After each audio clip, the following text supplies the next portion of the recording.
I am here at the big cannon again, and this is because we are gonna upgrade it. Yeah, we just built it a few months ago, but Bread and Shinji spent a lot of time making a new and better cannon. Their cannon has more features than the current one, and it's also more reliable, but they want to test it a lot before we can actually build it in survival, just to be sure that we don't have any issue. There is still something that is not really nice with this cannon. It's that when the pig arrive, you have to reload the chunks if you want to see it. So you can either relog, so you log off and log back in, or you can go ECS, fly away and then come here again. Both of these methods are quick and really easy to do, but they're either required to leave the game or to use a command, the CS command, to go in spectator. So I wanted to try something without any of the two, so something that you can do directly in-game to reload the chunks. And my idea was to use an ender pearl that you can shot outside of the render distance, and then you can shot another pearl up, for example, so you will be teleported outside, you will unload the chunks, and then a few ticks later you will be teleported here again. And I think it's possible to have just a small machine that will do that. It won't be as fast or as practical as the other two methods, but I still want to try it because it might be fun. So we'll go on CMP and I will try to find a way to do that. So I'm on a Chronos CMP, this is inside of my plot, and this is the place where I work on a lot of projects related to Chronos. And this is the first time I start recording before designing anything. Usually I design the complete thing before starting making the video. So that will be interesting for sure. So I think the first thing I need to do is to figure out the different ender pearl mechanics and how ender pearl cannon works. Okay, so I have done a few things already. And before showing you this, I want to explain you a bit more what my idea is, because I don't know if it was really clear. So I want to have two pearls, one that will be launched up and another one in the front.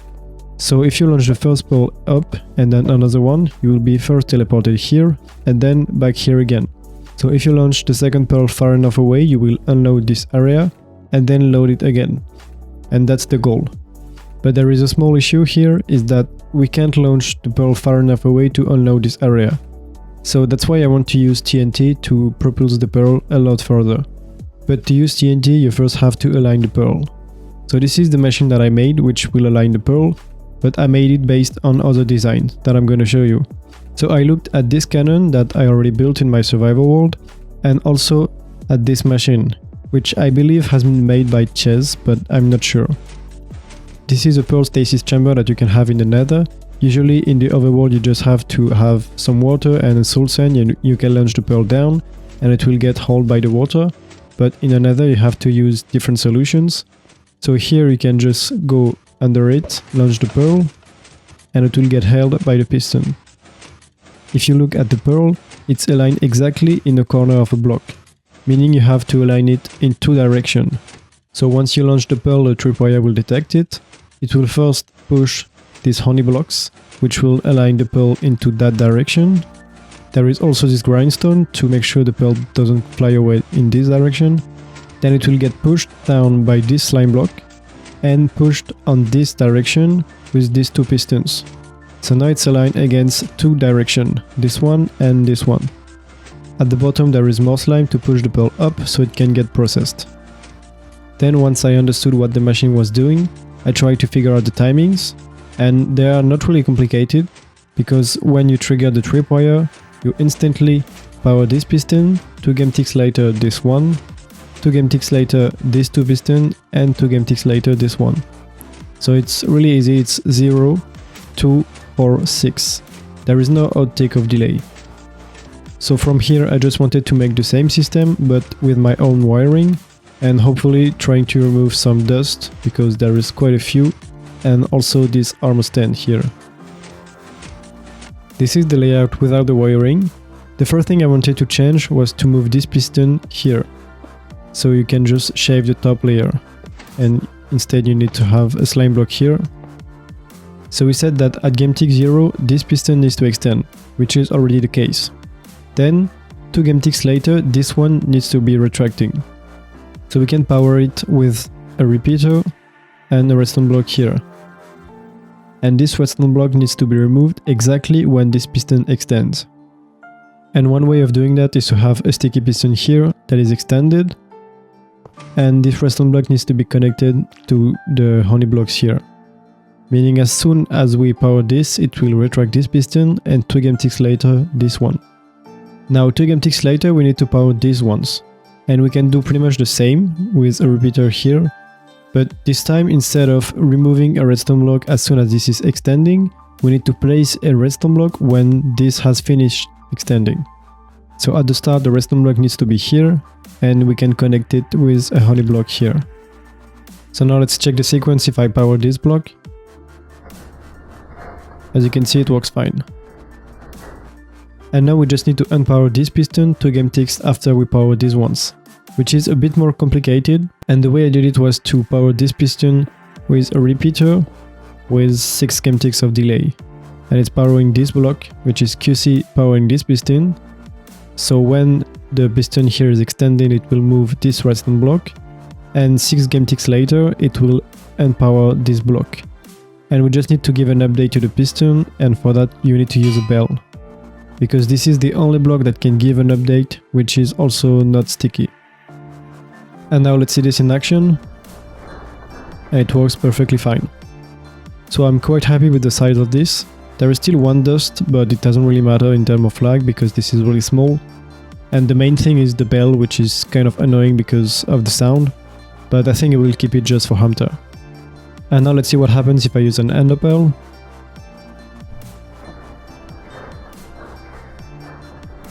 So it's kinda hard to see, but it gets a line in the corner of the block. Let's watch it again at an even slower speed.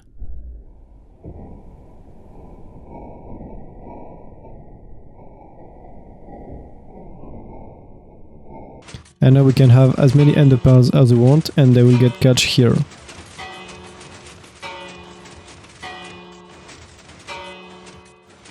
So this is great. Now I have a good way to control the pearl, but I still need to find a way to accelerate it. So now I think it's time to look into how to accelerate the pearl using the TNT. Actually, I'm not gonna do that yet, because first I want to find a way to separate the 2 pearls. As I've shown before, there will be 2 pearls and only one of the 2 will be accelerated by TNT.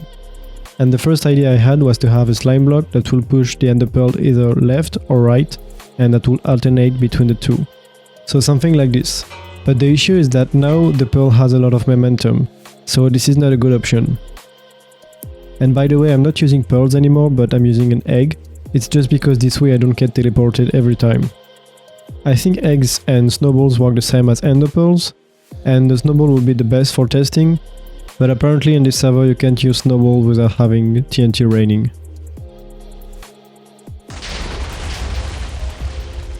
Yeah, I don't know where this come from, just probably someone having fun. But it means that you can't really use snowballs, otherwise it gets annoying. That's why I'm only using eggs, and I have a command block to kill the chickens so they don't get in the way. But anyway, later I took a look at this cannon, which is actually a design by Yon, and I saw this, which is able to catch the pearl. So let's just see it in action to see what it does. You will see that the egg here will be held for a few seconds. And then it will be launched up. So I decided to play around with this and see what I could do. And so after a few hours of trying a different setup, I came up with this. This is a pearl stasis chamber that works in the nether. And this is not exactly what I want to do, but this is a step toward what I want to make. If I turn it on, you will see that this piston will be cloaking, and all the pearls will be catch here. And so when you launch a pearl, it will get aligned, then it will be catched by this piston, and pushed by this one to be held by this piston. Because the issue is that if you have the piston constantly cloaking, most of the time the pearl won't be catched by the piston. So right now I have this piston constantly cloaking, and if I launch a pearl, it won't be catched by the piston. If I try again, maybe at some point it will be catched.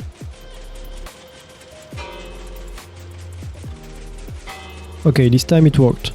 So when this piston is clocking every 4 game tick, it will only catch the egg a quarter of the time. But we want it to work all the time. That's why it needs to be synced with when we launch the egg or the ender pearl. And so on top of the already existing system, I added this, which will turn on the clock with the correct timing, and then it will turn it off after a few seconds. And not long after the ender pearl gets catched by this piston, it will get pushed, by this piston, which is activated with this observer. And the nice thing is that these two pistons doesn't need to be in sync for the pearl to get catch. Let's see this in action now. So you can see every time the piston here gets activated for a few ticks, and then the egg gets pushed by this piston here. So if you want to use this as an endopearl stasis chamber for the nether, you just have to turn it on, to turn on this piston. Then you can launch your pearl. You can launch as many pearls as you want if you want to have multiple players. And then once you want to activate it, you just have to turn this off and the pearls will fall and you will get teleported. As far as I know, this is reliable, but it's hard to test and I don't know how to test it properly to make sure this is 100% reliable. All of this is great, but we still haven't reached our goal, which is to separate two pearls. And so here is an idea I had to separate the two pearls. I want to have one on this side that will be catched by the piston and another one that will be launched up. And so this one will be the pearl to get back, and the pearl that will be launched up will be accelerated by the cannon. If I show it here, it will basically be launching one pearl that will be sent on the side. Then I can remove this and this. If I launch the second pearl, it will stay here, but then I want to launch it up. So I can just have a piston here and retract this. And so that's what I tried to do here. I have a toggle state that switches between the two, so each time you launch a pearl, it will either put it here or launch it up. And so this at the moment kind of works, but at the same time it doesn't. If I launch a first pearl, it will get pushed here, and if I launch another one, it will be launched up. So yeah, at the moment it kind of works, but the issue is that this piston, which is supposed to push the pearl, isn't aligning them exactly where they're supposed to be, and sometimes they will fall. So maybe we can catch that. Yeah. And so I'm not sure why this is happening, because this piston is activated the same way as this one here. So maybe I just need to tweak the timings, or maybe I just need to find a different solution. And the annoying thing is that you can't have any blocks here, or it will block the pearl. And I can have two blocks here, this doesn't block the pearl, but I can't have the piston here. So that's why I have to push it down and then activate it, which makes the whole thing a lot bigger. So yeah, we'll play around with the timings and see if I can make this works. And if I can't, I will just have to find a different solution. So I may have finished the entire thing, and it's probably the most useless thing I've ever designed. The more time I spent designing this, I realized that it was a pretty stupid idea and it will be kind of useless, especially now because Bread has implemented a carpet rule, which allows you to see the peak anyway, so you don't have to reload the area. But yeah, now the thing is finished, so I will show you how it works. Well, it's not really working, but I will explain you how I did it. So on top of the part that I already made, I built a second one to catch the second pearl. So just as a reminder, the second pearl will be launched forward and the first one will be dropped on the floor. So from here the signal is set up with the correct timings to activate this piston, so it will be clocked. Then this piston will extend and it will push the pearl on the second piston, which is always clocking. And so you can have as many pearls as you want here, and those parts are reliable as far as I know. And then you have the TNT to propulse the pearl this way, but this part is not fully reliable. At the top I used two of these dust-based TNT droppers by Jan, and I found them on the TNT archive Discord. Below there are fence gates, so the TNT will always end up on those 4 drop shots and will be pushed by the slime blocks. Then they will be pushed by the slime block. The second batch of TNT will arrive here and get aligned by the fence gate. So the TNT will explode in between the two ender chests here. But the pearl won't get the same momentum every time. Let's see this in action. So if I trigger the node block, it will trigger first the TNT droppers, then the aligners. So you can see the TNT being pushed and exploding here. We can look at it in slow motion. Yeah, even this is not reliable. And then after this is triggered, I just trigger this piston here to turn off the clock, which will release the first pearl. Let's now see it in action. So I will trigger the clock here. I can launch the first pearl. This one will go on top. The second one will go here. And I can put as many pearls as I want. And this should always work. And then if I want to trigger the machine, I can just press this node block and we can see what happens. So it triggers the TNT and explode the pearl. And then a few moments later, this one.